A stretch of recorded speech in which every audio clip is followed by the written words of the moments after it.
Hi guys, welcome back to ಕೆರೆಕ್ಟೆಕ್. ಹಿಂದಿನ ವಿಡಿಯೋದಲ್ಲಿ ಡಾಕರ್ ವಾಲ್ಯೂಮ್ನ ಬಗ್ಗೆ ತಿಳಿಸ್ಕೊಟ್ಟಿದ್ದೆ. ಇವತ್ತಿನ ವಿಡಿಯೋದಲ್ಲಿ ಮೋಸ್ಟ್ ಇಂಪಾರ್ಟೆಂಟ್ ಕಾನ್ಸೆಪ್ಟ್ ಡಾಕರ್ ನೆಟ್ವರ್ಕ್ನ ಬಗ್ಗೆ ನೋಡ್ತಾ ಇದ್ದೀವಿ. ಬನ್ನಿ ವಿಡಿಯೋವನ್ನು ಸ್ಟಾರ್ಟ್ ಮಾಡೋಣ. ಸ್ನೇಹಿತರೆ, ಒಂದು ಡಾಕರ್ ನೆಟ್ವರ್ಕ್ನ ನೋಡೋಕ್ಕಿಂತ ಮುಂಚೆ ಒಂದು ನೆಟ್ವರ್ಕ್ನ ಇಂಪಾರ್ಟೆನ್ಸ್ ಒಂದು IT ಫೀಲ್ಡಲ್ಲಿ ಎಷ್ಟು ಇದೆ ಅಂತ ತಿಳಿಸ್ಕೊಡ್ತೀನಿ. ಯಾಕಂದರೆ ನೀವು ಯಾವುದೇ ಒಂದು ಸರ್ವರ್ನ ಕನ್ಸಿಡರ್ ಮಾಡಿದರೆ ಅದು ನಿಮ್ಮ ಲ್ಯಾಪ್ಟಾಪ್ ಆಗಿರ್ಬೋದು, ಇದು ಇಂಟರ್ನೆಟ್ ಕನೆಕ್ಟ್ ಆಗಲ್ಲ, ಬೇರೊಂದು ಲ್ಯಾಪ್ಟಾಪ್ಗೆ ಕನೆಕ್ಟ್ ಆಗಲ್ಲ ಅಂದರೆ ಆವಾಗ ಯೂಸೇ ಇರಲ್ಲ. ಸೊ ಒಂದು IT ಫೀಲ್ಡಲ್ಲಿ ನೀವು ನಾರ್ಮಲ್ ಆನ್ ಪ್ರಮೈಸ್ ಸರ್ವರ್ಗೆ ಹೋಗಿ ಅಥವಾ ಕ್ಲೌಡಲ್ಲಿ ಹೋಗಿ ಒಂದು ಡಾಕರ್ನ ಯೂಸ್ ಮಾಡಿ, ಇಲ್ಲಾಂದರೆ ವರ್ಚುವಲೈಸೇಷನ್ ಯೂಸ್ ಮಾಡಿ ಎಲ್ಲೇ ಹೋದರೂ ಒಂದು ನೆಟ್ವರ್ಕ್ನ ಕಾನ್ಸೆಪ್ಟ್ ಅನ್ನೋದು ಇಂಪಾರ್ಟೆಂಟ್ ಆಗಿರುತ್ತೆ. ಯಾಕಂದರೆ ವಿದೌಟ್ ಕಮ್ಯುನಿಕೇಟಿಂಗ್ ಈಚ್ ಅದರ್ ಈ ಒಂದು IT ಸಿಸ್ಟಮ್ ಅನ್ನೋದು ವರ್ಕ್ ಆಗಲ್ಲ. ಸೊ ನೆಟ್ವರ್ಕ್ ಅನ್ನೋದು ತುಂಬ ಇಂಪಾರ್ಟೆಂಟ್ ನೀವು ಯಾವುದೇ ಒಂದು ಫೀಲ್ಡಲ್ಲಿ ಹೋಗಿ. ಸೊ ಅದೇ ರೀತಿ ಒಂದು ಡಾಕರ್ಲಿ ಸಹ ಈ ಒಂದು ನೆಟ್ವರ್ಕಿಂಗ್ ಅನ್ನೋದು ತುಂಬ ಇಂಪಾರ್ಟೆಂಟ್. ಇವತ್ತಿನ ಈ ಒಂದು ವಿಡಿಯೋದಲ್ಲಿ ನಿಮಗೆ ಡಾಕರ್ ನೆಟ್ವರ್ಕ್ನ ಬಗ್ಗೆ ಕಂಪ್ಲೀಟಾಗಿ ತಿಳಿಸ್ಕೊಡ್ತಾ ಇದ್ದೀನಿ. ಮೊದಲದಾಗಿ ನಿಮಗೆ ಒಂದು CMDನ ಓಪನ್ ಮಾಡಿ, ನಂತರ ಒಂದು ಕಮಾಂಡನ್ನು ರನ್ ಮಾಡಿ, ಡಾಕರ್ ನೆಟ್ವರ್ಕ್ LS. ಅವಾಗ ನಿಮಗೆ ನಾರ್ಮಲ್ ಆಗಿ 3 ನೆಟ್ವರ್ಕ್ ಕಾಣಿಸುತ್ತೆ. ಬೇಸಿಕಲಿ ಒಂದು ಬ್ರಿಡ್ಜ್, ಅದೇ ರೀತಿ ಹೋಸ್ಟ್, ಇನ್ನೊಂದು ನನ್ ಅಂತ. ಇದು 3 ನಾರ್ಮಲ್ ಬೇಸಿಕ್ಸ್ ನೆಟ್ವರ್ಕ್ ನಾವು ಈ ಒಂದು ಡಾಕರ್ನಲ್ಲಿ ಯೂಸ್ ಮಾಡ್ತೀವಿ. ಅದ್ರ ಬಗ್ಗೆ ನಿಮಗೆ ತಿಳಿಸ್ಕೊಡ್ಬೇಕಂದ್ರೆ ನಾರ್ಮಲಿ 3 ಟೈಪ್ ಆಫ್ ನೆಟ್ವರ್ಕ್ನ ನಾವು ಡಾಕರಲ್ಲಿ ಯೂಸ್ ಮಾಡ್ತಾ ಇದ್ದೀವಿ. ಮೊದಲದಾಗಿ ಹೋಸ್ಟ್. ಇಲ್ಲಿ ನಾನು ಏನು ಟೈಪ್ ಮಾಡಿದ್ದೆ ಹೋಸ್ಟ್ ಅಂತ. ಹೋಸ್ಟ್ ಅಂದರೆ ನನ್ನ ಲ್ಯಾಪ್ಟಾಪ್ ಅಂತ, ಅಥವಾ ನೀವು ಎಲ್ಲಿ ರನ್ ಮಾಡ್ತಾ ಇದ್ದೀರಾ ಅದು. ಅಂದರೆ ನೀವು ಒಂದು EC2 ಇನ್ಸ್ಟೆನ್ಸಲ್ಲಿ ರನ್ ಮಾಡ್ತಾ ಇದ್ದೀರಾ ಅಂದರೆ ಅದು ನಿಮ್ಮ ಹೋಸ್ಟ್. ನಾನೀಗ ಲ್ಯಾಪ್ಟಾಪಲ್ಲಿ ಒಂದು ಡಾಕರ್ ಡೆಸ್ಕ್ಟಾಪ್ನ ರನ್ ಮಾಡ್ತಾ ಇದ್ದೀನಿ. ಸೊ ನನ್ನ ಲ್ಯಾಪ್ಟಾಪ್ ಅನ್ನುವಂಥದ್ದು ಹೋಸ್ಟ್. ಅದೇ ರೀತಿ ನೀವು ಒಂದು ಡಾಕರ್ ಡೆಸ್ಕ್ಟಾಪ್ ಅಥವಾ ಈ ಒಂದು ಡಾಕರ್ನ ಇನ್ಸ್ಟಾಲ್ ಮಾಡ್ತೀರಾ, ಆವಾಗ ಒಂದು ಡಿಫಾಲ್ಟ್ ನೆಟ್ವರ್ಕ್ ಕ್ರಿಯೇಟ್ ಆಗುತ್ತೆ. ಅದನ್ನು ನಿಮಗೆ ಲೈನಕ್ಸಲ್ಲಿ ತಿಳಿಸ್ಕೊಡ್ತೀನಿ. ಸೊ ಇಲ್ಲಿ ನನ್ನ ಲೈನಕ್ಸಲ್ಲಿ ಒಂದು ಡಾಕರ್ ಅಂತ ಇನ್ಸ್ಟಾಲ್ ಆಗಿದೆ. ಈಗ ನಾನು ifconfig ಅಂತ ಟೈಪ್ ಮಾಡಿದರೆ ನನಗೆ ಇಲ್ಲಿ ತುಂಬ ನೆಟ್ವರ್ಕ್ಸ್ ಕಾಣಿಸುತ್ತೆ. ಇಲ್ಲಿ ನನಗೆ ಲೋಕಲ್ ಹೋಸ್ಟ್ ಆಗಿರ್ಬೋದು, ಅದೇ ರೀತಿ ಈಥರ್ನೆಟ್ 0 ಅದು ನನ್ನ ಲ್ಯಾಪ್ಟಾಪ್ನ ನೆಟ್ವರ್ಕ್, ಅದೇ ರೀತಿ ಡಾಕರ್ 0 ಅಂತ ಒಂದು ನೆಟ್ವರ್ಕ್ ಕಾಣಿಸ್ತಾ ಇದೆ. ನೀವು ಡಾಕರ್ನ ಇನ್ಸ್ಟಾಲ್ ಮಾಡಿದ ತಕ್ಷಣ ಒಂದು ಡಿಫಾಲ್ಟ್ ಆಗಿ ಬ್ರಿಡ್ಜ್ ನೆಟ್ವರ್ಕ್ ಕ್ರಿಯೇಟ್ ಆಗುತ್ತೆ, ಡಾಕರ್ 0 ಅಂತ. ಅದು ನೀವು ಡಾಕರ್ ಡೆಸ್ಕ್ಟಾಪನ್ನು ಹಾಕಿದರೂ ಕ್ರಿಯೇಟ್ ಆಗುತ್ತೆ. ಅದೇ ರೀತಿ ಒಂದು ಲೈನಕ್ಸಲ್ಲಿ ಇನ್ಸ್ಟಾಲ್ ಮಾಡಿದರೂ ಒಂದು ನೆಟ್ವರ್ಕ್ ಕ್ರಿಯೇಟ್ ಆಗುತ್ತೆ. ಅದು ನಮ್ಮ ಈ ಒಂದು ಬ್ರಿಡ್ಜ್ ನೆಟ್ವರ್ಕ್. ಅದೇ ರೀತಿ ನೀವು ನಾರ್ಮಲಿ ಈ ಒಂದು ಡಾಕರ್ನ ಏನು ರನ್ ಮಾಡ್ತೀರಾ, ಡಾಕರ್ ರನ್ -IT ಹಾಕಿಬಿಟ್ಟು ಆ ಎಲ್ಲ ಒಂದು ಕಂಟೈನರ್ಗಳನ್ನ ನಾವೇನು ಲಾಂಚ್ ಮಾಡ್ತೀವಿ ಅದೆಲ್ಲ ಬೈ ಡಿಫಾಲ್ಟ್ ಈ ಒಂದು ಬ್ರಿಡ್ಜ್ ನೆಟ್ವರ್ಕ್ಗೆ ಕನೆಕ್ಟ್ ಆಗುತ್ತೆ. ನೀವು ಯಾವುದೇ ಒಂದು ನೆಟ್ವರ್ಕನ್ನು ಸ್ಪೆಸಿಫೈ ಮಾಡದೆ ನಾರ್ಮಲಿ ಕಂಟೈನರ್ನ ರನ್ ಮಾಡ್ತಾ ಇದ್ದೀರಾ ಅಂದರೆ ಒಂದು ಬ್ರಿಡ್ಜ್ ನೆಟ್ವರ್ಕ್ಗೆ ಕನೆಕ್ಟ್ ಆಗುತ್ತೆ. ಒಂದು ಬ್ರಿಡ್ಜ್ ನೆಟ್ವರ್ಕ್ ಅನ್ನುವಂಥದ್ದು ಇಂಟರ್ನೆಟ್ಗೆ ಕನೆಕ್ಟ್ ಆಗಿರುತ್ತೆ. ಈ ಒಂದು ಬ್ರಿಡ್ಜ್ ನೆಟ್ವರ್ಕ್ನ ಯೂಸ್ ಮಾಡ್ಕೊಂಡು ನೀವು ಅದೊಂದು ಕಂಟೈನರ್ನ ಲಾಂಚ್ ಮಾಡಿದ್ದೀರಾ ಅಂದರೆ ಅದು ಇಂಟರ್ನೆಟ್ಗೆ ಸಹ ಕಮ್ಯುನಿಕೇಟ್ ಮಾಡುತ್ತೆ. ಫಾರ್ ಎಕ್ಸಾಂಪಲ್ ನಿಮಗೆ ತೋರಿಸ್ಬೇಕಂದ್ರೆ ಇಲ್ಲಿ ಡಾಕರ್ ಇಮೇಜಸ್ ಅಂತ ಮಾಡಿದರೆ,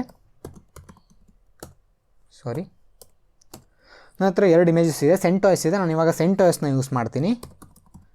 ಡಾಕರ್ ರನ್ -IT CentOS. ನಾನು ಯಾವುದೇ ಒಂದು ನೆಟ್ವರ್ಕ್ನ ಸ್ಪ್ರೇ ಮಾಡ್ತಾ ಇಲ್ಲ, ಡೈರೆಕ್ಟಾಗಿ ರನ್ ಮಾಡ್ತಾ ಇದ್ದೀನಿ. ಸೊ ಇವಾಗ ಲಾಗಿನ್ ಆಯಿತು CentOSಗೆ. ಸೊ ಕ್ಲಿಯರ್ ಮಾಡಿ ನಾನೀಗ ಗೂಗಲ್ನ ಪಿಂಗ್ ಮಾಡಲಿಕ್ಕೆ ಟ್ರೈ ಮಾಡ್ತೀನಿ. Ping google.com. ಸೊ ಇವಾಗ ಇದು ಪಿಂಗ್ ಆಗ್ತಾ ಇದೆ. ಅಂದರೆ ಇದು ನಾರ್ಮಲಿ ಬ್ರಿಡ್ಜ್ ನೆಟ್ವರ್ಕ್ಗೆ ಕನೆಕ್ಟ್ ಆಗಿದೆ. ನಿಮಗೆ ತೋರಿಸ್ಬೇಕಂದ್ರೆ ಇಲ್ಲಿ ಸಹ ಹಾಕ್ಬೋದು. ifconfig IP ಅಡ್ರೆಸ್ ಇದನ್ನು ಸಹ ಹಾಕ್ಬೋದು.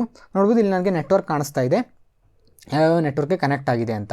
ಇಲ್ಲಿ ಸಹ ನಿಮಗೆ ಅರ್ಥ ಆಗಲಿಲ್ಲ ಅಂದರೆ ಮೊದಲದಾಗಿ ಇಲ್ಲಿಂದ ಎಕ್ಸಿಟ್ ಆಗೋಣ. ಇಲ್ಲಿ ನಾನೀಗ ಡಾಕರ್ ನೆಟ್ವರ್ಕ್ LS ಅಂತ ಮಾಡ್ತೀನಿ. ಇಲ್ಲಿ ನನಗೆ ಬ್ರಿಡ್ಜ್ ನೆಟ್ವರ್ಕ್ ಕಾಣಿಸ್ತಾ ಇದೆ. ಸೊ ಇದನ್ನ ನಾನು ಇನ್ಸ್ಪೆಕ್ಟ್ ಮಾಡ್ತೀನಿ ಇವಾಗ. Dakar inspect bridge. ಸೊ ನನಗೆ ಬ್ರಿಡ್ಜ್ ನೆಟ್ವರ್ಕ್ನ ಕಂಪ್ಲೀಟ್ ಡೀಟೇಲ್ಸ್ ಕಾಣಿಸ್ತಾ ಇದೆ. ಅದೇ ರೀತಿ ನನಗೆ ಈ ಒಂದು ಡಾಕರ್ ನೆಟ್ವರ್ಕ್ನಲ್ಲಿ, ಈ ಒಂದು ಬ್ರಿಡ್ಜ್ ನೆಟ್ವರ್ಕಲ್ಲಿ ಯಾವ ಕಂಟೈನರ್ ಕನೆಕ್ಟ್ ಆಗಿದೆ ಅಂತ ಸಹ ತೋರಿಸುತ್ತೆ. ಇಲ್ಲಿ ನೋಡ್ಬೋದು ಇಲ್ಲೊಂದು ಕಂಟೈನರ್ ಆಗಿದೆ. ಈ ಒಂದು CentOS ಕಂಟೈನರ್ ಅಂತದ್ದು ಈ ಒಂದು ಬ್ರಿಡ್ಜ್ಗೆ ಕನೆಕ್ಟ್ ಆಗಿದೆ. ನಾನು ಯಾವುದೇ ಒಂದು ನೇಮ್ನ ಸ್ಪೆಸಿಫೈ ಮಾಡಿಲ್ಲ, ಅದೇ ಒಂದು ನೇಮನ್ನು ತಗೊಂಡಿದ್ದೆ. ಈ ಒಂದು ನೇಮ್ ಅನ್ನೋಂಥದ್ದು ಈ ಒಂದು ಕಂಟೈನರ್ ಅಂತೂ ನನ್ನ ಬ್ರಿಡ್ಜ್ಗೆ ಕನೆಕ್ಟ್ ಆಗಿದೆ. ಸೊ ಅದೇ ರೀತಿ ಒಂದು ಪಬ್ಲಿಕ್ IP ಸಿಕ್ಕಿದೆ, ಇದರಿಂದ ಇದು ಗೂಗಲ್ಗೆ ಕಮ್ಯುನಿಕೇಟ್ ಮಾಡ್ತಾ ಇದೆ. ಸೊ ಈ ರೀತಿ ನೀವು ಯಾವುದೇ ಒಂದು ಡಿಫಾಲ್ಟ್ ಕಂಟೈನರ್ನ ವಿದೌಟ್ ನೆಟ್ವರ್ಕ್ ಸ್ಪೆಸಿಫೈ ಮಾಡಿ ಈ ಒಂದು ಲಾಂಚ್ ಮಾಡಿದರೆ ಅದು ಬ್ರಿಡ್ಜ್ ನೆಟ್ವರ್ಕ್ಗೆ ಕನೆಕ್ಟ್ ಆಗುತ್ತೆ. ಇವಾಗ ನಾವು ಈ ಒಂದು ನೆಟ್ವರ್ಕನ್ನು ಕ್ರಿಯೇಟ್ ಮಾಡೋದ್ರ ಬಗ್ಗೆ ಮಾತಾಡೋಣ. ಮೊದಲದಾಗಿ ಈ ಒಂದು ಡಾಕರ್ ಕಂಟೈನರ್ನ ರಿಮೂವ್ ಮಾಡೋಣ. -A ರನ್ ಆಗ್ತಾ ಇದೆ. ಸ್ಟಾಪಲ್ಲಿದೆ. Docker RM PD. Okay, it's ರನ್ನಿಂಗಲ್ಲೇ ಇದೆ. ಸೊ -F ನಮ್ಮ ಕಂಟೈನರ್ ಅಂತೂ ಡಿಲೀಟ್ ಆಗಿದೆ ಈಗ. ಸೊ ಇವಾಗ ನೋಡೋದಾದರೆ ಮೊದಲನೇದಾಗಿ ನಾನೊಂದು ಡಾಕರ್ ನೆಟ್ವರ್ಕ್ನ ಕ್ರಿಯೇಟ್ ಮಾಡಬೇಕು. First Dakar network LS. ಇವಾಗ ನಾರ್ಮಲಿ ಡಿಫಾಲ್ಟಾಗಿ ಏನು ಬರುತ್ತೆ ಅದೇ 3 ನೆಟ್ವರ್ಕ್ ಇದೆ. ನಾನೀಗ ಅದಕ್ಕಿಂತ ಮುಂಚೆ ಒಂದು ಬ್ರಿಡ್ಜಲ್ಲಿ ಹೇಗೆ ಕಮ್ಯುನಿಕೇಟ್ ಮಾಡುತ್ತೆ ಅಂತ ತಿಳಿಸ್ಕೊಡ್ತೀನಿ. ಅದನ್ನು ಸಹ ಎಕ್ಸ್ಪ್ಲೇನ್ ಮಾಡಿಲ್ಲ. ಈ ಒಂದು 4 ಕಂಟೈನರ್ ಬ್ರಿಡ್ಜ್ನ ಥ್ರೂ ಕನೆಕ್ಟ್ ಆಗಿದೆ ಅಂದರೆ ಈ 4 ಕಂಟೈನರ್ ಅನ್ನುವಂಥದ್ದು ಈಚ್ ಅದರ್ ಕಮ್ಯುನಿಕೇಟ್ ಮಾಡ್ಬೋದು. ಅಂದರೆ ಈ 4 ಕಂಟೈನರಿಂದ ಒಂದಕ್ಕೊಂದು ಪಿಂಗ್ ಮಾಡಿದರೆ ಅದು ಸಹ ವರ್ಕ್ ಆಗುತ್ತೆ. ಅಂದರೆ ಬ್ರಿಡ್ಜ್ ಥ್ರೂ ಕನೆಕ್ಟ್ ಆಗಿದ್ದಾಗ ಡಾಕರ್ನ ಓನ್ ನೆಟ್ವರ್ಕ್ ಅದು, ಅದರಲ್ಲಿ ಎಷ್ಟು ಕಂಟೈನರ್ ಕನೆಕ್ಟ್ ಆಗಿದೆ ಅದೆಷ್ಟು ಪಿಂಗ್ ಮಾಡ್ಬೋದು. ಸೊ ಅದನ್ನ ಸಹ ತಿಳಿಸ್ಕೊಡ್ತೀನಿ. So Dakar run -IT -, name ನಾನು ಡಿಫಾಲ್ಟ್ ಬ್ರಿಡ್ಜಲ್ಲಿ ಕ್ರಿಯೇಟ್ ಮಾಡ್ತಾಯಿದ್ದೀನಿ. C1 CentOS. Okay, first container ಇದು. Ctrl+P Ctrl+Q. ಸೆಕೆಂಡ್ ಲಾಂಚ್ ಮಾಡೋಣ.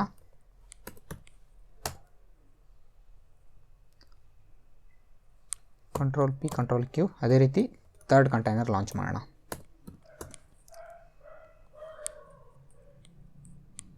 ಸೊ ಈಗ ನಾನು ಇಲ್ಲಿ IP ಅಡ್ರೆಸ್ನ ತಗೋಬೇಕು. IP-addr ಈ ಒಂದು ಹೋಸ್ಟ್ನ IP ಅಡ್ರೆಸ್ನ ತಗೊಂಡ್ರೆ ಇಲ್ಲಿ ನನಗೆ ಕೆಳಗಡೆ ಏನು ಕಾಣಿಸ್ತಾ ಇದೆ ಈ ಒಂದು IP ಅಡ್ರೆಸ್. ನಾನು ಇದನ್ನು ಎಲ್ಲಿ ಸಹ ಪೇಸ್ಟ್ ಮಾಡ್ಕೋಬೋದು. ಇದು ನನ್ನ C3 IP address. Ctrl+P Ctrl+Q.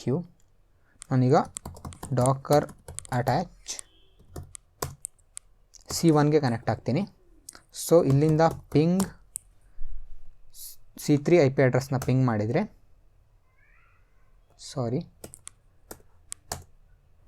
Ping ಆಗುತ್ತೆ.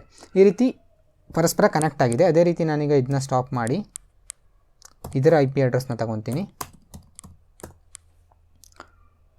ಆಲ್ಮೋಸ್ಟ್ ಸೇಮ್ ಇರುತ್ತೆ.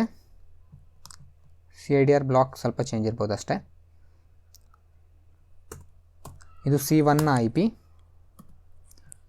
ಸೊ ನಾನೀಗ ಇಲ್ಲಿಂದ Ctrl+P Ctrl+Q ಆಗಿ ಡಾಕರ್ ಅಟ್ಯಾಚ್ C2ಗೆ ಹೋಗ್ತೀನಿ. ಓಕೆ, ಇಲ್ಲಿ ಪಿಂಗ್ ಮಾಡೋಣ ನಮ್ಮ ಒಂದು ಡಾಕರ್ ಕಂಟೈನರ್ 1ಅನ್ನು. ಈ ರೀತಿ ಎಲ್ಲ ಕಂಟೈನರ್ ಪಿಂಗ್ ಆಗುತ್ತೆ. ಈಚ್ ಆ್ಯಂಡ್ ಅದರ್ ನೋಡ್ಬೋದು ಪಿಂಗ್ ಆಗ್ತಾಯಿದೆ. ಅದೇ ರೀತಿ ನಾನೀಗ ಪಿಂಗ್ C1 ಅಂತ ಕೊಟ್ಟರೆ ಇದು ಪಿಂಗ್ ಆಗಲ್ಲ. ಅದೇ ರೀತಿ ಪಿಂಗ್ C3 ಅಂತ ಕೊಟ್ಟರು ಇದು ಪಿಂಗ್ ಆಗಲ್ಲ. ಇದು ಯಾಕೆ ತೋರಿಸ್ತೆ ಅಂತ ಸಹ ಹೇಳ್ತೀನಿ. ಈ ರೀತಿ ನೀವು ಬ್ರಿಡ್ಜ್ಗೆ ಕನೆಕ್ಟ್ ಆಗಿದ್ದೀರಾ ಅಂದರೆ ಎಷ್ಟು ಒಂದು ಕಂಟೈನರ್ ಅಂತ ಬ್ರಿಡ್ಜ್ಗೆ ಕನೆಕ್ಟ್ ಆಗಿದೆ ಎಲ್ಲ ಕಂಟೈನರ್ ಅಂತೂ ಈಚ್ ಅದರ್ ಪಿಂಗ್ ಆಗುತ್ತೆ. ಇದರಿಂದ ಎಕ್ಸಿಟ್ ಆಗೋಣ. First Dakar PS 3 container run ಆಗ್ತಾ ಇದೆ. 3 ಒಂದೇ ಬ್ರಿಡ್ಜ್ಗೆ ಕನೆಕ್ಟ್ ಆಗಿದೆ. ಅದೇ ರೀತಿ ಡಾಕರ್ ಕಂಟೈನರ್ನ ಸಹ ನೀವು ನೋಡ್ಬೋದು. Dakar container Dakar inspect container name C1 ಅಂತ ಹಾಕಿದರೆ ಅಲ್ಲಿ ಸಹ ನಿಮಗೆ ಗೊತ್ತಾಗುತ್ತೆ ಇದು ಯಾವ ನೆಟ್ವರ್ಕ್ಗೆ ಕನೆಕ್ಟ್ ಆಗಿದೆ. ನೋಡ್ಬೋದು ನೆಟ್ವರ್ಕ್ ಬ್ರಿಡ್ಜ್ಗೆ ಕನೆಕ್ಟ್ ಆಗಿದೆ. ಅದೇ ರೀತಿ C1 C2 ಸಹ C2 C3 ಸಹ ಸೇಮ್ ಕನೆಕ್ಟ್ ಆಗಿರುತ್ತೆ. ಇವಾಗ ಇದಿಷ್ಟು ಕಂಟೈನರ್ನ ರಿಮೂವ್ ಮಾಡ್ತೀನಿ. Docker RM-F C1 C2 C3. So custom ಕಂಟೈನರ್ನ ಕ್ರಿಯೇಟ್ ಮಾಡೋದು ನಿಮಗೆ ಸಿಂಪಲಾಗಿ ತಿಳ್ಸ್ಕೊಡ್ಬೇಕಂದ್ರೆ ನಾನು ಲೈನಕ್ಸ್ನ ಯೂಸ್ ಮಾಡ್ತೀನಿ. ತುಂಬ ಈಸಿಯಾಗಿ ತಿಳ್ಕೊಬೋದು. ನಾನೀಗ ಕಾಲ್ ಲೈನಕ್ಸಲ್ಲಿ ನಿಮಗೆ ತೋರಿಸ್ಕೊಡ್ತೀನಿ ಇದನ್ನು. ಓಕೆ, ಇವಾಗ ನಾನಿಲ್ಲಿ ಡಾಕರ್ ಇಮೇಜಸ್ ಅಂತ ಟೈಪ್ ಮಾಡಿದರೆ ನನ್ನ ಹತ್ರ ಉಬುಂಟು ಎಂಜಿನಿಕ್ಸ್ ಅದೇ ರೀತಿ CentOS ಇದೆ. ಅದೇ ರೀತಿ ನಾನು ಸ್ಟಾರ್ಟಿಂಗಲ್ಲಿ ಈ ಒಂದು ಉಬುಂಟುನ ಥ್ರೂ ನಿಮಗೆ ತಿಳಿಸ್ಕೊಡ್ಬೇಕಂತ ಇದಕ್ಕೆ ಅದನ್ನೊಂದು ಡಾಕರ್ ಫೈಲ್ನ ಸಹ ಕ್ರಿಯೇಟ್ ಮಾಡಿದ್ದೆ. ಆದರೆ ಪ್ರಾಬ್ಲಮ್ ಏನಾಗಿದೆ, ಈ ಒಂದು ಉಬುಂಟು ಇಮೇಜಲ್ಲಿ ಏನೋ ಪ್ರಾಬ್ಲಮ್ ಇದೆ. ಸೊ ಅದು ಅಪ್ಡೇಟ್ ಆಗ್ತಾಯಿಲ್ಲ. ಈ ಒಂದು ಉಬುಂಟು ಇಮೇಜ್ ಅಪ್ಡೇಟ್ ಆಗದೆ ನನಗೆ ಪಿಂಗ್ ಯುಟಿಲಿಟಿನ ಇನ್ಸ್ಟಾಲ್ ಮಾಡೋಕ್ಕಾಗ್ತಾಯಿಲ್ಲ. ಯಾಕಂದರೆ ಉಬುಂಟು ಇಮೇಜಲ್ಲಿ ನಾರ್ಮಲಿ ಪಿಂಗ್ ಯುಟಿಲಿಟಿ ಬರಲ್ಲ. ಸೊ ಅದರಿಂದ ಅಪ್ಡೇಟ್ ಆಗ್ತಾಯಿಲ್ಲ. ಸೊ ಆದ್ದರಿಂದ ನಾನು ನಿಮಗೆ CentOSಲ್ಲಿ ತೋರಿಸಿದ್ದೆ ಇವತ್ತು. ನನಗೆ ಒಂದು ಎರರ್ ಬರ್ತಾ ಇದೆ, ಸಾರಿ.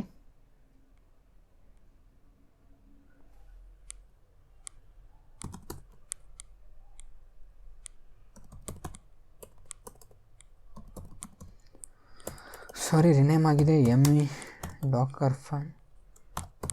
ನೇಮ್ ಅನ್ನುವಂಥದ್ದು ರಾಂಗ್ ಕೊಟ್ಟರು ಸಹ ಇದು ವರ್ಕ್ ಆಗೋಲ್ಲ. ನಿಮಗೆ ತೋರಿಸ್ದಾಗೆ ನೋಡಿರ್ಬೋದು ಒಂದು ಎಕ್ಸ್ಟ್ರಾ ಲೆಟರ್ ಜಾಯ್ನ್ ಆಗಿತ್ತು. ಸೊ ಈಗ ಮತ್ತೆ ಡಾಕರ್ ಬಿಲ್ಡ್ ಮಾಡಿ ತೋರಿಸ್ತೀನಿ. ಉಬುಂಟು ಇಮೇಜ್ ಯಾಕೆ ಯೂಸ್ ಮಾಡ್ತಾ ಇಲ್ಲ ಅಂತ ನಿಮಗೆ ತೋರಿಸ್ತಾ ಇದ್ದೀನಿ. ಯಾಕಂದರೆ ಉಬುಂಟು ರೆಪೋಸಿಟ್ರಿಯಲ್ಲಿ ನಾವೊಂದು ಅಪ್ಡೇಟಿಂಗ್ ಎರರ್ ಬರ್ತಾ ಇದೆ. ಸೊ ಅದರಿಂದ ನಿಮಗೆ CentOS ಅಲ್ಲಿ ತೋರಿಸ್ತಾ ಇದ್ದೀನಿ. CentOS ಅಲ್ಲಿ ಬೈ ಡಿಫಾಲ್ಟ್ ಈ ಒಂದು ಪಿಂಗ್ ಇನ್ಸ್ಟಾಲ್ ಆಗಿ ಬರುತ್ತೆ, ಆದ್ದರಿಂದ ನೋಡ್ಬೋದು ಎರರ್ ಬರ್ತಾ ಇದೆ. ಸೊ ನೀವು ಟ್ರೈ ಮಾಡಿ ನೋಡ್ಬೋದು. ಈ ಒಂದು ಡಾಕರ್ ಫೈಲ್ನ ಎಕ್ಸಾಂಪಲ್ ನಿಮಗೆ ಡಿಸ್ಕ್ರಿಪ್ಷನಲ್ಲಿ ಕೊಟ್ಟಿರ್ತೀನಿ.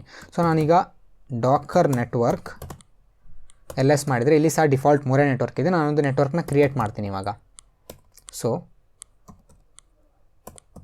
ಡಾಕರ್ ನೆಟ್ವರ್ಕ್ ಕ್ರಿಯೇಟ್, ಅದೇ ರೀತಿ -ಡ್ರೈವ್ ಅಂತ ಹಾಕಬೇಕು. ಅಂದರೆ ನೀವು ಯಾವ ಟೈಪ್ನ ನೆಟ್ವರ್ಕ್ನ ಕ್ರಿಯೇಟ್ ಮಾಡ್ತಾ ಇದ್ದೀರಾ ಅಂತ. ಸೊ ನಾನಿಲ್ಲಿ ಬ್ರಿಡ್ಜ್ ಟೈಪ್ನ ನೆಟ್ವರ್ಕ್ನ ಕ್ರಿಯೇಟ್ ಮಾಡ್ತೀನಿ. ಅದೇ ರೀತಿ ಹೋಸ್ಟ್ ಟೈಪ್ನ ನೆಟ್ವರ್ಕ್ನ ನಾವು ಕ್ರಿಯೇಟ್ ಮಾಡಲ್ಲ, ಬ್ರಿಡ್ಜ್ನ ನಾರ್ಮಲಿ ಮಾಡೋದು. ಅದರಿಂದ ಸ್ಪೆಸಿಫೈ ಮಾಡಬೇಕು. ಬ್ರಿಡ್ಜ್ ಮೈನೆಟ್ ಅಂತ ಕೊಡ್ತೀನಿ, ಕಸ್ಟಮ್ ನೆಟ್ವರ್ಕ್ ಇದು. Sorry, not drive, --driver. So create ಆಗಿದೆ. ಈಗ ನಾನು ಡಾಕರ್ ನೆಟ್ವರ್ಕ್ LS, ಇಲ್ಲಿ ನನ್ನ ಕಸ್ಟಮ್ ಮೈನೆಟ್ ಕ್ರಿಯೇಟ್ ಆಗಿದೆ. ಇದು bridge type of network. So clear ಮಾಡೋಣ. ಸಾರಿ, ಇವಾಗ ಮತ್ತೆ ಕಂಟೈನರ್ನಲ್ಲಿ ಲಾಂಚ್ ಮಾಡೋಣ. Dakar run -IT -network. ಇಲ್ಲಿ ನಾನು ಮೈನೆಟ್ಟನ್ನು ಯೂಸ್ ಮಾಡ್ತೀನಿ, ನನ್ನ ಕಸ್ಟಮ್ ನೆಟ್ವರ್ಕ್ ಇದು, ಬ್ರಿಡ್ಜ್ ನೆಟ್ವರ್ಕ್. ಇಲ್ಲಿ ನಾನು --name C1 CentOS. ಅಂದರೆ ನಾನೀಗ ಫಸ್ಟ್ ನೆಟ್ವರ್ಕ್ನ ನಾನು ಮೈ ನೆಟ್ವರ್ಕಲ್ಲಿ ಕ್ರಿಯೇಟ್ ಮಾಡ್ತಾಯಿದ್ದೀನಿ, ಫಸ್ಟ್ ಕಂಟೈನರ್ನ. Okay, Ctrl+P Ctrl+Q. ಅದೇ ರೀತಿ ನೆಕ್ಸ್ಟ್ ಇನ್ನೊಂದನ್ನು ಕ್ರಿಯೇಟ್ ಮಾಡೋಣ ಸೇಮ್ ನೆಟ್ವರ್ಕಲ್ಲಿ, ಮೈನೆಟ್ಟಲ್ಲಿ. ಸೊ ಇದನ್ನು ಕೂಡ ಎಸ್ಕೇಪ್ ಆಗ್ತೀನಿ.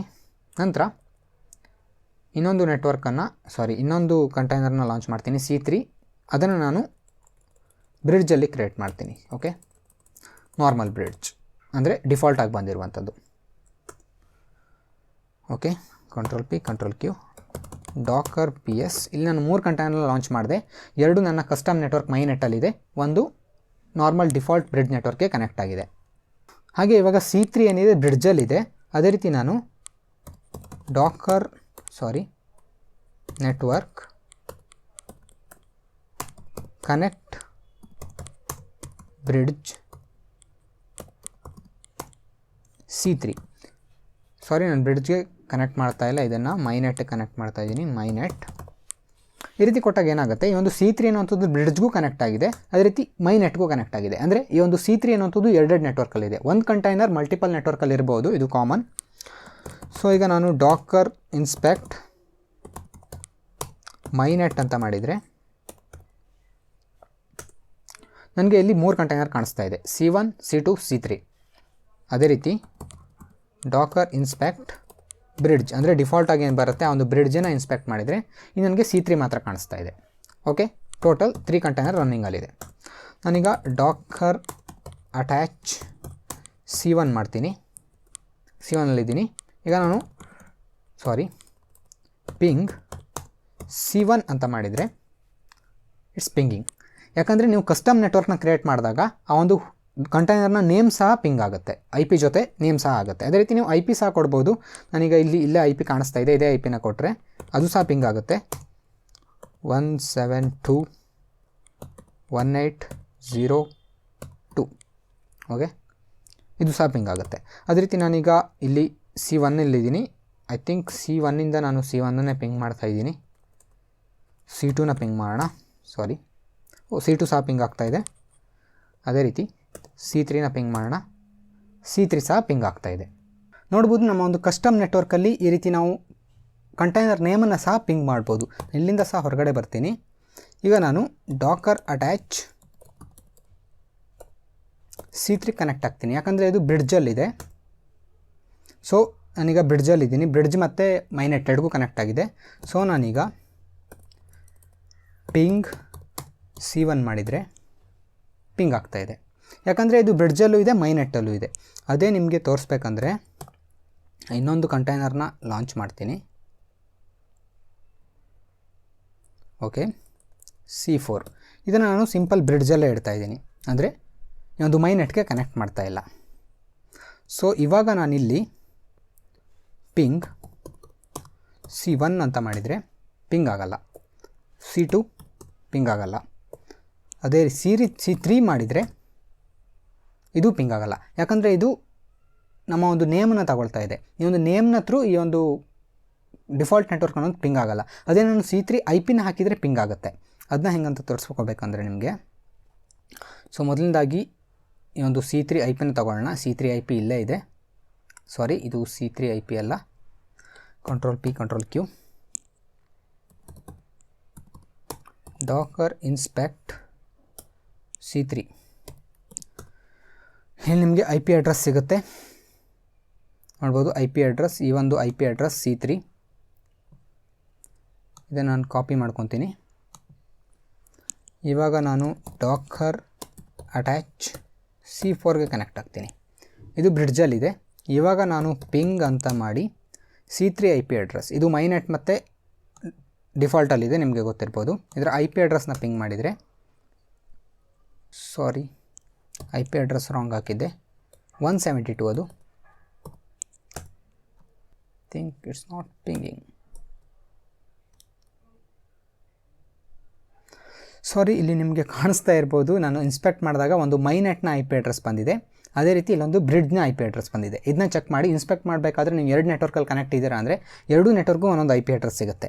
ನೀವಿಲ್ಲಿ ಚೆಕ್ ಮಾಡ್ತಾ ಇದ್ದೀರಾ ಅಂದರೆ ಮೈನೆಟ್ಟಲ್ಲಿ 172.180.4 ಇದೆ. ಅದೇ ನೀವು ಮೇಲ್ಗಡೆ ಬಂದರೆ ಸೇಮ್ C3ನೇ ಇದು. C3ಯಲ್ಲಿ ಬ್ರಿಡ್ಜ್ನ ನೆಟ್ವರ್ಕ್ನ IP ಚೆಕ್ ಮಾಡಿದರೆ 172.1702 ಇದಿದೆ. ನೀವು ಈ ಒಂದು C4ಇಂದ ಇದರ ಬ್ರಿಡ್ಜ್ ನೆಟ್ವರ್ಕ್ IP ಪಿಂಗ್ ಮಾಡ್ಬೋದು, ಆದರೆ ಈ ಒಂದು ಮೈನೆಟ್ IP ಪಿಂಗ್ ಮಾಡೋಕ್ಕಾಗಲ್ಲ. ಇದನ್ನು ಪಿಂಗ್ ಮಾಡಿದರೆ ನಾನೀಗ ಬೆಸ್ಟ್ ಕೀಬೋರ್ಡ್, ಸೊ ಇದು ಪಿಂಗ್ ಆಗ್ತಾಯಿದೆ. ನಿಮಗೆ ಅರ್ಥ ಆಗಿರ್ಬೋದು ಅಂತ ಅಂದ್ಕೊತೀನಿ. ಸ್ವಲ್ಪ ಸಿಂಪಲಾಗಿ ಮತ್ತೆ ಹೇಳಬೇಕಂದ್ರೆ ಏನಾಯಿತು ಅಂತ ನಿಮಗೆ ಸ್ವಲ್ಪ ಕನ್ಫ್ಯೂಸ್ ಆಗ್ಬೋದು. ಹೊಸದಾಗಿ ತೋರಿಸ್ಬೇಕಂದ್ರೆ, ಸೊ ಇಲ್ಲಿ ನಾನೀಗ ಒಂದು ಕಸ್ಟಮ್ ನೆಟ್ವರ್ಕ್ನ ಕ್ರಿಯೇಟ್ ಮಾಡ್ತೀನಿ. ಇದು ನನ್ನ ಕಸ್ಟಮ್ ನೆಟ್ವರ್ಕ್ ಅಂತ ಅಂದ್ಕೊಳ್ಳಿ. ಇದು ನನ್ನ custom bridge network. Okay, custom network. ಇಲ್ಲಿ ನಾನೀಗ ಏನು ಮಾಡಿದೆ, ಕಂಟೈನರ್ 1 ಇಲ್ಲಿ ಕನೆಕ್ಟ್ ಮಾಡಿದೆ, ಕಂಟೈನರ್ 2 ಇಲ್ಲಿ ಕನೆಕ್ಟ್ ಮಾಡಿದೆ, ಕಂಟೈನರ್ 3 ಇಲ್ಲಿಗೂ ಕನೆಕ್ಟ್ ಮಾಡಿದೆ, ಅದೇ ರೀತಿ ಇಲ್ಲಿಗೂ ಕನೆಕ್ಟ್ ಮಾಡಿದೆ. ಅದೇ ರೀತಿ ಈ ಒಂದು ಕಂಟೈನರ್ 4 ಇಲ್ಲಿಗೆ ಕನೆಕ್ಟ್ ಮಾಡಿದೆ, ಬ್ರಿಡ್ಜಿಗೆ ಕನೆಕ್ಟ್ ಮಾಡಿದೆ. ಇವಾಗ ಏನಾಯಿತು, ಈ ಕಂಟೈನರ್ 1ಇಂದ ಕಂಟೈನರ್ 2 ಕಂಟೈನರ್ 3 ಪಿಂಗ್ ಆಗ್ತಾಯಿದೆ. ಅದೇ ಕಂಟೈನರ್ 3ಇಂದ ಕಂಟೈನರ್ 2 ಕಂಟೈನರ್ 1 ಪಿಂಗ್ ಆಗ್ತಾಯಿದೆ, ಇಲ್ಲ ಎಲ್ಲ ಕಡೆ ಪಿಂಗ್ ಆಗ್ತಾಯಿದೆ. ಅದೇ ನಮಗೆ ಈಗ ಒಂದು ಕಂಟೈನರ್ 3ಗೆ ಏನಾಗಿದೆ, ಇಲ್ಲಿ ಕಂಟೈನರ್ 1ಗೆ ಒಂದು IP ಅಡ್ರೆಸ್ ಸಿಕ್ಕಿದೆ, ಅದು ನನ್ನ ಕಸ್ಟಮ್ ನೆಟ್ವರ್ಕಿಂದ. ಕಂಟೈನರ್ 2ಗೂ ಒಂದು IP ಅಡ್ರೆಸ್ ಸಿಕ್ಕಿದೆ, ಅದು ನನ್ನ ಕಸ್ಟಮ್ ನೆಟ್ವರ್ಕಿಂದ. ಆದರೆ ಕಂಟೈನರ್ 3ಗೆ 2 IP ಅಡ್ರೆಸ್ ಸಿಕ್ಕಿದೆ, ಒಂದು ಡಿಫಾಲ್ಟಲ್ಲಿ, ಅದೇ ರೀತಿ ಒಂದು ಕಸ್ಟಮಲ್ಲಿ. ಇವಾಗ ನಾನು ಏನು ಮಾಡಿದೆ, ಒಂದು ಕಸ್ಟಮ್ ಕಂಟೈನರ್ 4ನ ಕ್ರಿಯೇಟ್ ಮಾಡಿ ಅದನ್ನ ಬ್ರಿಡ್ಜ್ಗೆ ಕನೆಕ್ಟ್ ಮಾಡಿದೆ. ಇವಾಗ ನನಗೂ ಈ ಒಂದು ಕಂಟೈನರ್ 4ಇಂದ ಕಂಟೈನರ್ 3ಗೆ ಪಿಂಗ್ ಮಾಡೋಕ್ಕಾಗುತ್ತೆ, ಆದರೆ ಈ ಒಂದು ಬ್ರಿಡ್ಜ್ IPಗೆ ಮಾತ್ರ, ಈ ಒಂದು ಕಸ್ಟಮ್ IPಗೆ ಆಗಲ್ಲ. ಯಾಕಂದರೆ ಕಂಟೈನರ್ 3ಯಲ್ಲಿ 2 IP ಇದೆ, ಒಂದು ಕಸ್ಟಮ್ ನೆಟ್ವರ್ಕ್ IP, ಒಂದು bridge network IP, normal bridge, default bridge. So ನಾನು ಡಿಫಾಲ್ಟ್ ಬ್ರಿಡ್ಜ್ಗೆ ಪಿಂಗ್ ಮಾಡ್ಬೋದು, ಆದರೆ ಕಸ್ಟಮ್ ನೆಟ್ವರ್ಕ್ ಇಂಟರ್ನೆಟ್ IPಗೆ ಪಿಂಗ್ ಮಾಡೋಕ್ಕಾಗಲ್ಲ, ಸಾರಿ IPಗೆ ಪಿಂಗ್ ಮಾಡೋಕ್ಕಾಗಲ್ಲ. ಸೊ ನಿಮಗೆ ಕ್ಲಿಯರ್ ಆಗಿದೆ ಅಂತ ಅಂದ್ಕೊತೀನಿ. ಸೊ ಸ್ವಲ್ಪ ಕನ್ಫ್ಯೂಸಿಂಗ್ ಇದೆ, ಸೊ ಅರ್ಥ ಆಗಿರ್ಬೋದು ಅಂತ ಅಂದ್ಕೊತೀನಿ. Ctrl+P Ctrl+Q. ಓಕೆ, ಇವಾಗ ನಾನು ಡಾಕರ್ ಇಮೇಜಸ್ ಮಾಡಿದರೆ, ಸಾರಿ ಡಾಕರ್ ಇಮೇಜಸ್ ಅಲ್ಲ, ಡಾಕರ್ PS 4 ಕಂಟೈನರ್ ಇದೆ, C1 C2 C3 C4. ಇದ್ರ ಬಗ್ಗೆ ಗೊತ್ತಾಗಿದೆ ಅಂದ್ಕೊತೀನಿ. ಬ್ರಿಡ್ಜ್ ಅಂದರೆ ಈ ಒಂದು ಬ್ರಿಡ್ಜಲ್ಲಿ ಒಂದು ಬ್ರಿಡ್ಜ್ಗೆ ಎಷ್ಟು ಕಂಟೈನರ್ ಕನೆಕ್ಟ್ ಆಗಿದೆ ಅದೆಲ್ಲ ಈಚ್ ಆ್ಯಂಡ್ ಅದರ್ ಪಿಂಗ್ ಮಾಡ್ತಾ ಇರ್ಬೋದು, ಅಂದರೆ ಈಚ್ ಆ್ಯಂಡ್ ಅದರ್ ಕನೆಕ್ಟ್ ಆಗ್ಬೋದು, ಇಂಟರ್ ಕನೆಕ್ಟ್. ಅದೇ ರೀತಿ ಇದು ಇಂಟರ್ನೆಟ್ಗೂ ಕನೆಕ್ಟ್ ಆಗಿರುತ್ತೆ. ನಾನು ಕಸ್ಟಮ್ ನೆಟ್ಟನ್ನು ಏನು ಕ್ರಿಯೇಟ್ ಮಾಡಿದೆ, ಸಾರಿ ಒಂದು ಕಸ್ಟಮ್ ನೆಟ್ ಅನ್ನೋಂಥದ್ದು ಇಂಟರ್ನೆಟ್ಗೂ ಕನೆಕ್ಟ್ ಆಗಿರುತ್ತೆ, ಇಂಟರ್ನೆಟ್ಗೂ ಇದು ಪಿಂಗ್ ಮಾಡುತ್ತೆ, ಅಂದರೆ ಇಂಟರ್ನೆಟ್ಗೂ ಕನೆಕ್ಟಿವಿಟಿ ಇರುತ್ತೆ. ಈಗ ನಾನು ಹೋಸ್ಟ್ ನೆಟ್ವರ್ಕಿಂಗ್ನ ಬಗ್ಗೆ ಮಾತಾಡ್ತೀನಿ. ಈ ಒಂದು ಬ್ರಿಡ್ಜ್ ನೆಟ್ವರ್ಕಿಂಗ್ ನಿಮಗೆ ಕ್ಲಿಯರ್ ಆಗಿದೆ ಅಂತ ಅಂದ್ಕೊತೀನಿ. ಯಾವುದೇ ಥರ ಡೌಟ್ಗಳಿದ್ದರೆ ಕಮೆಂಟಲ್ಲಿ ತಿಳಿಸ್ಬೋದು, ಆನ್ಸರ್ ಮಾಡ್ತೀನಿ. ಸೊ ಇವಾಗ Dakar RM-F C1 C2 C3 C4 ಒಂದೇ ಸಲ ಡಿಲೀಟ್ ಮಾಡಬೇಡ ಎಲ್ಲ.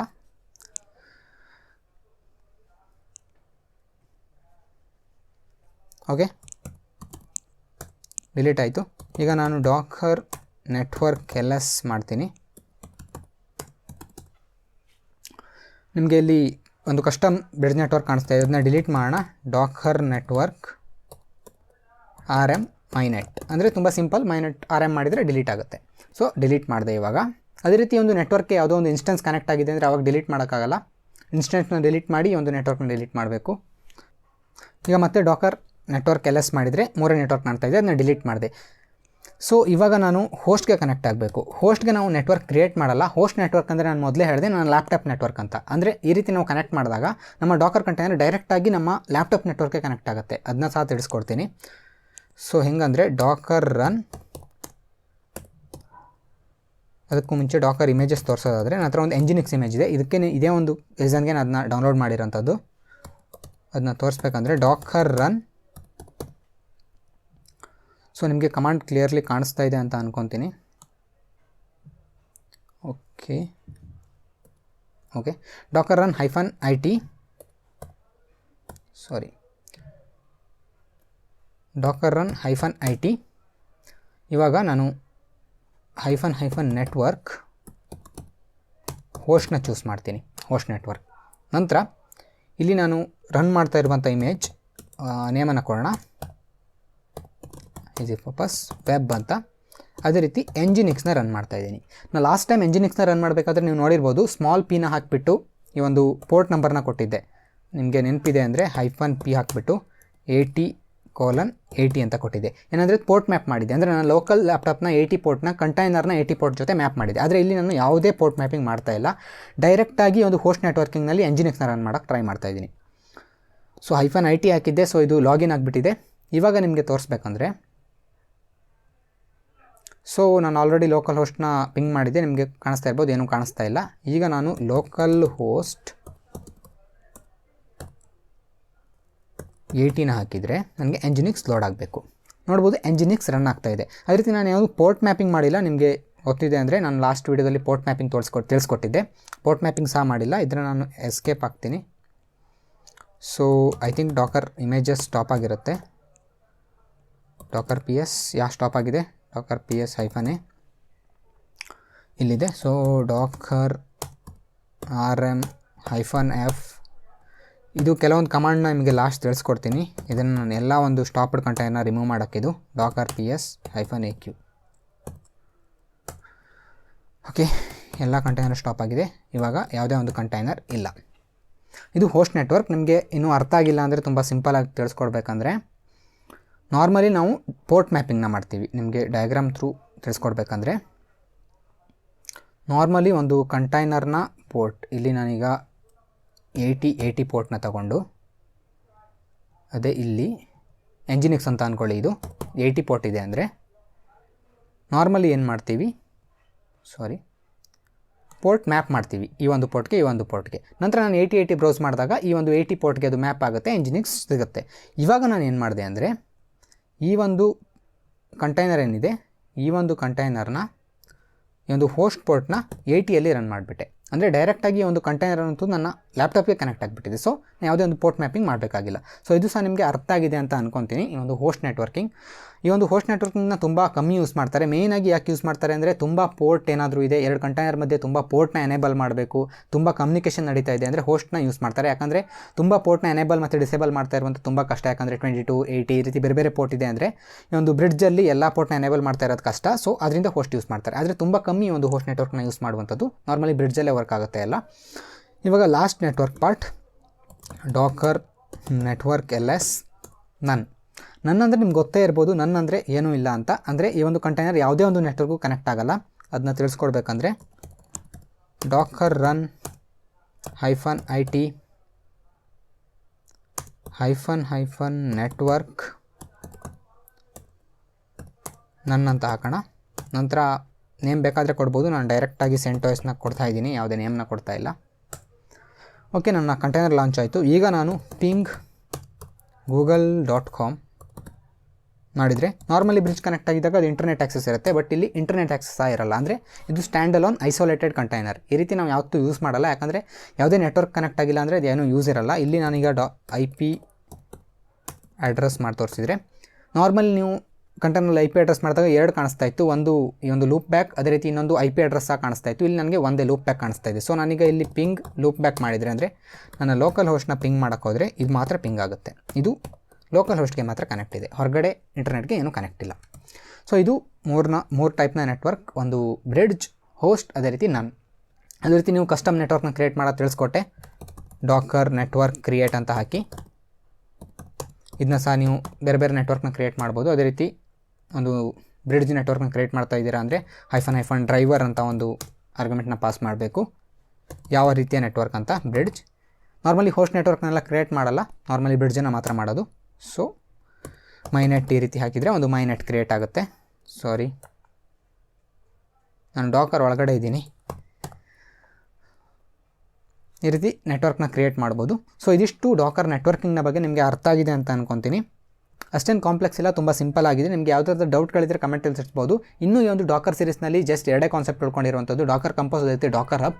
ಅದನ್ನ ಸಹ ಮುಂದಿನ ವಿಡಿಯೋದಲ್ಲಿ ಮುಗಿಸ್ಬೇಡ. ಇದಿಷ್ಟು ಒಂದು ಡಾಕರ್ನ ನೆಟ್ವರ್ಕ್ನ ಒಂದು ಇಂಟ್ರೊಡಕ್ಷನ್ ಅಂತ ಹೇಳ್ಬೋದು. ಇಂಟ್ರೊಡಕ್ಷನ್ಗಿಂತ ಜಾಸ್ತಿನೇ ಹೇಳಿದ್ದೀನಿ. ಅದೇ ರೀತಿ ನಿಮಗೆ ಡಾಕರ್ ನೆಟ್ವರ್ಕಿಂಗ್ನ ಬಗ್ಗೆ ಇನ್ನೂ ತಿಳ್ಕೊಬೇಕಂದ್ರೆ ಒಂದು ಡಾಕರ್ನ ಆಫಿಷಿಯಲ್ ವೆಬ್ಸೈಟ್ನ ರೆಫರ್ ಮಾಡಿ, ಇದರ ಲಿಂಕನ್ನು ಕೊಟ್ಟಿರ್ತೀನಿ. ಇದರಲ್ಲಿ ಇನ್ನೂ ಅಡ್ವಾನ್ಸ್ ಕಾನ್ಸೆಪ್ಟ್ ಎಲ್ಲ ಇದೆ, ನಿಮಗೆ ಇನ್ನೂ ಕ್ಲಿಯರಾಗಿ ತಿಳಿಸ್ಕೊಟ್ಟಿದ್ದಾರೆ. ಇದನ್ನ ಸಹ ರೆಫರ್ ಮಾಡ್ಬೋದು. ಸೊ ಇವತ್ತಿನ ವಿಡಿಯೋದಲ್ಲಿ ಈ ಒಂದು ವಿಡಿಯೋನ ಇಲ್ಲಿಗೆ ನಿಲ್ಲಿಸ್ತಾ ಇದ್ದೀನಿ. ನಿಮಗೆ ವಿಡಿಯೋ ಇಷ್ಟ ಆಗಿದೆ ಅಂತ ಅನ್ಕೊತೀನಿ. ವಿಡಿಯೋ ಇಷ್ಟ ಆಗಿದ್ರೆ ಲೈಕ್, ಶೇರ್, ಸಬ್ಸ್ಕ್ರೈಬ್ ಎಲ್ಲ ಮಾಡ್ಬೋದು. ಸೊ ಇವತ್ತಿನ ವಿಡಿಯೋನ ಇಲ್ಲಿಗೆ ನಿಲ್ಲಿಸ್ತಾ ಇದ್ದೀನಿ.